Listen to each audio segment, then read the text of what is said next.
For those of you who are new, my name is Seth Englehart. I'm the creator of Dirt Road Discoveries.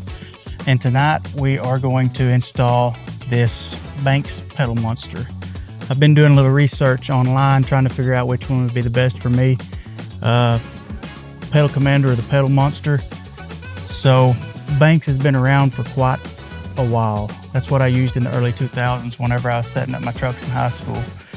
But Banks power, I think, is going to be a better fit for us. There's a lot more safety reasons behind my choice. Now I'll get into them here in just a little bit. But anyways, let's get started. Let's get this thing hooked up and see what it'll do.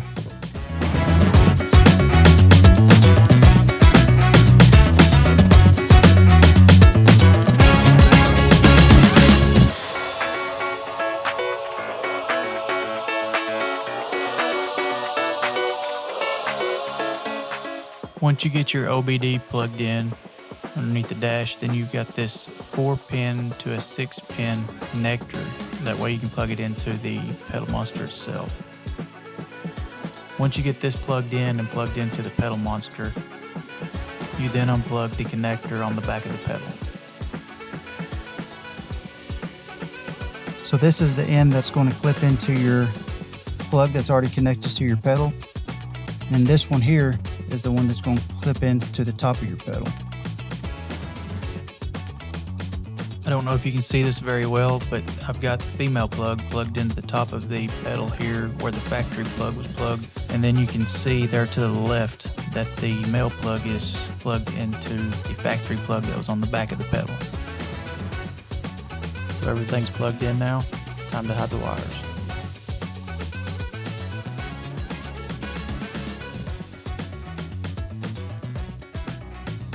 Reverse auto detect recommended.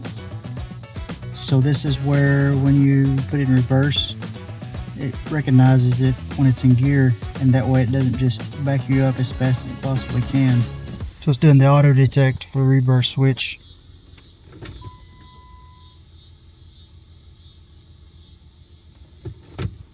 It says that the reverse gear found is on option 17.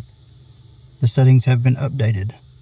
So to start the calibration, the vehicle must be in park and on the on position or run position before pairing. So let's do this. Start calibration. Depress your pedal, wide open throttle.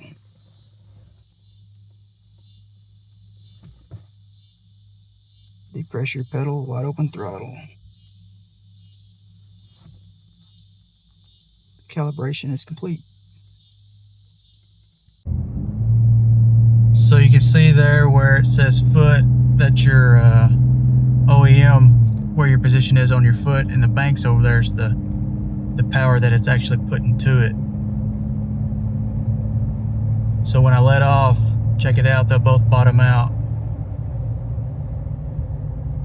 And then whenever you go back into the pedal, it ramps back up there.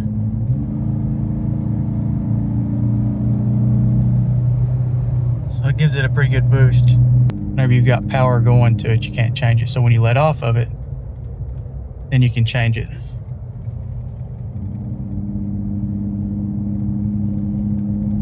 And that kind of levels it back out to where you're not just full throttle all the time, you know, like in sports mode. So what's track gonna do with it? That gives it a lot of pickup. Let's see. 0 pedal required. Sorry, I had my foot on the gas there, so we're gonna go up. I just barely even touched the pedal and it's picking up. So it just depends on where you want it at, on how touchy you want your pedal. It's a throttle response chip is what it is, so that's what you're getting out of it. So let's see what we've got here.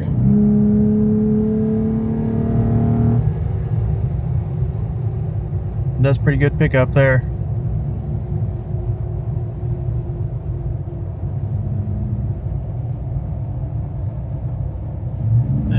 It's just barely touching the pedal.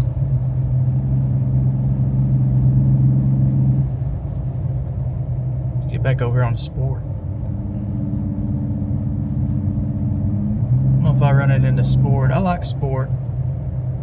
So we got the pedal monster hooked up and have been testing it out. We're fixing to pull into a parking lot here in just a second and put it in reverse and see if it does what everybody says the pedal commander does. So whenever you put it in reverse, and if you got the pedal commander, it backs you up real fast, like it wants it all done right then. We're going to test this out in just a second and see what the pedal monster does. All right, so we got pulled in the parking lot here. I do have the pedal monster on. Got it in city mode. See, that's pulling forward, giving it a little gas. So let's put it in reverse and see what happens here. So we're in reverse. It shows reverse safety active. So it backs up just fine. It cuts all power off. And I'm very glad because I have the camper hooked up.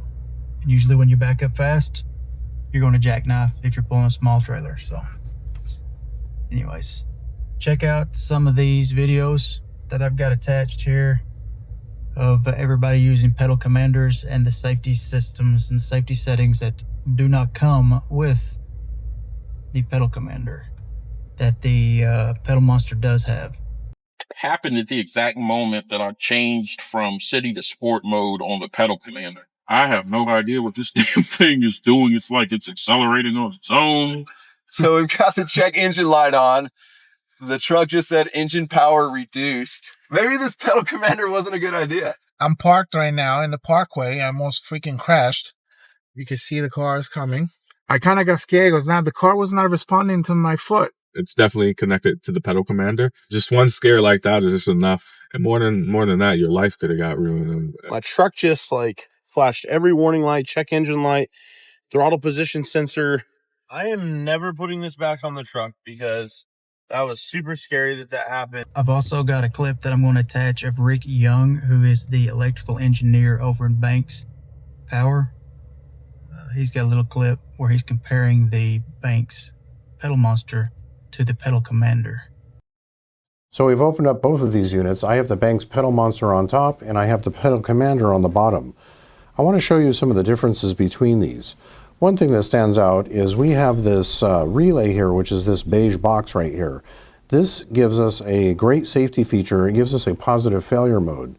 This active safety mode is very important. If this board were to fail, this relay will close and it will revert to stock operation. So when I look at the pedal commander, I don't see any such feature. There's no relays, there's no passive safety, and there's no active safety. When it fails, you're in danger of losing your throttle pedal. Looking at the pedal monster on top, you can see that we have a CAN bus interface IC right here. The CAN bus is the controller area network. This is the data bus inside your car that runs the entire vehicle. Because we have interface with the CAN bus, we have a lot of intelligence in our module. It knows the type of car, the year, the make, the model. It knows what transmission, what engine, what gear you're in. These are great things to know. For example, if you put your vehicle in reverse with the Banks module, it reverts to stock performance, so you don't lunge backwards in reverse. The pedal commander has no such CAN interface and therefore has no idea what gear you're in or even what type of vehicle you're in, or if it's even in a vehicle. From an electrical engineering standpoint, there's no comparison between these boards. The pedal commander is just simply inferior. What is the cost? So ours is $295. I assume they're probably undercutting us. They're probably selling it for around $200. $299. $299? Wow. Anyways, that'll give you a lot more information on what you're buying whenever you're buying one of these. And in my opinion, I think the pedal monster from Banks Power is the way to go. Check them out. If you're not looking for safety features, then maybe you want to go with the pedal commander. But for me, I think I'm going to stick with Banks. Hope you enjoyed the video. Let me know down in the comments if you're going to go with pedal monster or the pedal commander, and what you think about the safety features. We'll catch you next time to see where Dirt Road takes us on Dirt Road Discoveries.